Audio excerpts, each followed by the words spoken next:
میرے نبی نے بہن کے ہاتھ سے چادر چھڑائی ہے، چولی چھڑا کے ہاتھ پکڑا بہن کا اور لے کر کے وہاں آئے ہیں جہاں قبیلے والے لوگ تھے، اپنی مزمل والی چادر پہ بٹھایا اور بٹھا کر کے کہا تھا اب بتاؤ شیما کیا چاہیے؟ یہ باتیں تنہائی میں نہیں بلکہ میدان میں کی جائیں گی۔ کہا بتا تجھے چاہیے کیا؟ کہا میرے قبیلے کے قیدی دے دو۔ آقا کریم کہتے ہیں صحابہ میں سارے قیدی بانٹ چکا ہوں، آج تک تم سے ہر کام مشورہ لے کے کیا ہے، لیکن آج مشورہ بھی نہیں کروں گا، میری بہن جو مانگ رہی ہے دے دیا جائے۔ سارے قیدی لا کے قدموں پہ ڈال دیے گئے۔ حضرت شیما روتی جا رہی ہے۔ آقا نے کہا بلال تم وزیر خزانہ ہو، میرے حصے کا جتنا پیسہ ہے میری بہن کی جھولی میں لا کے ڈال دیا جائے۔ سلمان فارسی میرے حصے کی بکریاں لاؤ، لا کے میری بہن کو دے دو۔ کہا اور وہ حریر کی یمنی چادر لاؤ، میں بہن کے سر پہ ڈالنا چاہتا ہوں۔ اتنا سب کچھ دے کر کے جب بہن جانے لگی، سرکار رو رہے تھے، بہن بھی رو رہی ہے۔ آقا کریم نے کہا تھا شیما آج کے بعد کوئی ضرورت پڑ جائے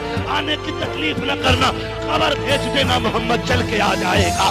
اللہ اکبر۔ صحابہ کہتے ہیں جب وہ چلی گئی ہم نے آقا سے کہا تھا آقا بتاؤ تو صحیح یہ عظمت والی خاتون کون ہے جس کو آپ نے اتنی عزتوں سے نوازا ہے؟ آقا کہتے صحابہ یہ میری وہ بہن ہے کہ جب میں قبیلے بنو سعد میں گیا تھا، جب میری ماں حضرت حلیمہ سعدیہ مجھ کو جھولے میں جھلاتی تھی اور قبیلے بنو سعد کی بچیاں اپنے بھائیوں کو چوک میں لے کے آتی تھی اور لا کے ایک دوسرے سے مقابلہ کرتی تھی، تو میری ماں مجھے اجازت نہیں دیتی تھی کہ میں باہر جا سکوں۔ ایک دن میری بہن شیما نے کہا تھا امی مجھے لے جانے تو دینا، ایک بار لے جانے دے۔ ساری لڑکیاں اپنا بھائی دکھاتی ہیں، میں اپنا چاند دکھانا چاہتی ہوں۔ سب کہتے شیما تو اپنا چاند لے کر کے آ۔ کہتی امی اجازت دو۔ کہتی میری بہن نے مشکل سے اپنی ماں حلیمہ سعدیہ سے اجازت لی اور مجھے لے کے باہر نکلی۔ کہا جب یہ شیما باہر لے کے آئی ہے کہا آؤ اپنے چاندوں کو لے کر کے آؤ اور میرے چاند سے آ کے چاند ملاؤ۔ کہتی جیسی شیما نے میرے چہرے سے کپڑا ہٹایا ہے ساری قبیلے بنو سعد کی لڑکیاں